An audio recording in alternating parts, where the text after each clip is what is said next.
వరంగల్లో పోలింగ్ ఏర్పాట్లు చకచకా జరుగుతున్నాయి. జిల్లా వ్యాప్తంగా 1900 పోలింగ్ కేంద్రాలను ఏర్పాటు చేశారు. ఎలాంటి అవాంఛనీయ ఘటనలు జరగకుండా అధికారులు చర్యలు తీసుకున్నారు.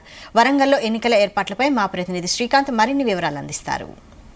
ఎన్నికల పోలింగ్ ప్రక్రియకు అయితే కూడా అధికారులు అయితే సర్వం సిద్ధం చేశారని చెప్పొచ్చు. వరంగల్ ఉన్నటువంటి ఏనుబొమ్మల మార్కెట్ వద్ద కూడా పోలింగ్ సంబంధించినటువంటి ఈవీఎంలు వీవీప్యాట్తో పాటు ఎన్నికలకు సంబంధించినటువంటి సామాగ్రిని పంపిణీ చేసేందుకైతే ఇక్కడ అధికారులు అయితే కూడా అన్ని ఏర్పాట్లు సిచ్యువేషన్ కనిపిస్తుంది. దాదాపుగా ఇప్పటివరకైతే కూడా అందరికి కూడా ఇక్కడ ఉన్నటువంటి ఎన్నికల సిబ్బందికి అదేవిధంగా పాల్గొన్నటువంటి అధికారులు కూడా ఒక శిక్షణ కార్యక్రమం అయితే నిర్వహించిన తర్వాత వారికి సంబంధించినటువంటి పోలింగ్ ప్రక్రియకు సంబంధించినటువంటి అన్ని సామాగ్రిని కూడా వీరికి పంపిణీ అయితే చేసినటువంటి పరిస్థితి కనిపిస్తుంది. వాళ్ళంతా కూడా ఇక్కడ ఉన్నటువంటి సిబ్బంది మాత్రం వారికి ఇచ్చినటువంటి సామాగ్రిని వారి వెంట తీసుకెళ్తున్నారు. వెళ్ళేటువంటి క్రమంలో కూడా వారికి ఇచ్చేటువంటి సామాగ్రి పనిచేస్తుందా లేదా అని చెప్పి పూర్తి స్థాయిలో కూడా వాటిని పరిశీలించాక అదేవిధంగా వాటిని చేసిన తర్వాత కూడా వాటిని పంపించినటువంటి సిచ్యువేషన్ కనిపిస్తుంది. అదేవిధంగా ఇక్కడ కొంతమంది పోలింగ్ సంబంధించినటువంటి సిబ్బంది ఉన్నారు. మీరు చెప్పండి, మీకు ఏమేమి ఇచ్చారు, ఏమేమి సామాగ్రి ఇచ్చారు? ఈవీఎంస్,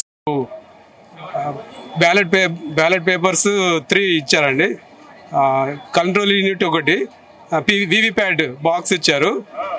తర్వాత polling compartment booth flexi, marked copy of electoral role 1250 ఉన్నారండి. మా దాంట్లో 1250 ఎలక్టర్స్ ఉన్నారు. అవి నెక్స్ట్ ఐడి కార్డ్స్ అంతే అండి.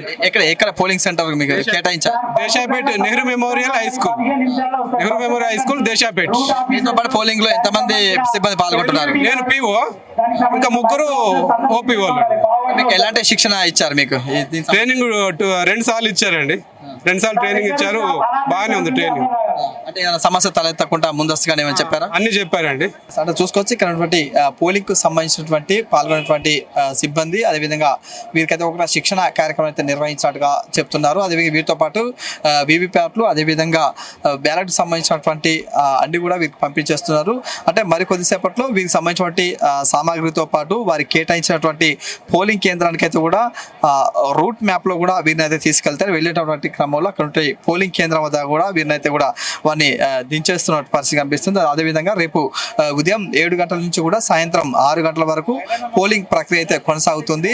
దీనికి అనుగుణంగానే కూడా వీరికి శిక్షణ నిర్వహించడం జరిగింది. అదేవిధంగా ఇతర సంబంధించినటువంటి ఎలాంటి ఇబ్బందులు తలెత్తకుండా ముందస్తుగానే కూడా వీరికైతే ట్రైనింగ్ ఇచ్చినటువంటి పరిస్థితి కనిపిస్తుంది. మరోవైపు ఇక్కడ సిబ్బంది అదేవిధంగా ఉన్నటువంటి పోలింగ్ కేంద్రంలో కూడా అబ్జర్వర్లు అదేవిధంగా మైక్రో అబ్జర్వర్లు అదేవిధంగా వివిధ పార్టీలకు సంబంధించినటువంటి ఏజెంట్లు కూడా అక్కడ పాల్గొన్నటువంటి క్రమంలో అక్కడ ఉన్నటువంటి సిబ్బందితో పాటు మరికొంతమంది పోలీసు భద్రత ఏర్పాట్లు కూడా చేస్తున్న పరిస్థితి కనిపిస్తూ పోలింగ్ కేంద్రంలో కూడా ఎలాంటి అవాంఛనీయ సంఘటన జరగకుండా పూర్తి స్థాయిలో కూడా కట్టుదిట్టమైనటువంటి భద్రత ఏర్పాటు చేస్తారు. ముఖ్యంగా ఇక్కడ ఉన్నటువంటి పోలింగ్ సంబంధించినటువంటి ఈ ప్రాంతంలో ఉన్నటువంటి మొత్తం వరంగల్ పార్లమెంట్ సంబంధించినటువంటి 7 అసెంబ్లీ సెగ్మెంట్లు అయితే ఉన్నాయి. అందులో ఉన్నటువంటి స్టేషన్ కాన్పూర్, వరంగల్ తూర్పు, వరంగల్ పశ్చిమ, పరకాల, వర్ధనపేట, పాలకుర్తి నియోజకవర్గాలు కాగా ఒకటి ఉన్నటువంటి ఏజెన్సీకి సంబంధించినటువంటి అసెంబ్లీ సెగ్మెంట్ జయశంకర్ భూపాలపల్లి జిల్లా ఉంటుంది. కాబట్టి ఇక్కడ ఉన్నటువంటి జయశంకర్ భూపాలపల్లి జిల్లాలో మాత్రం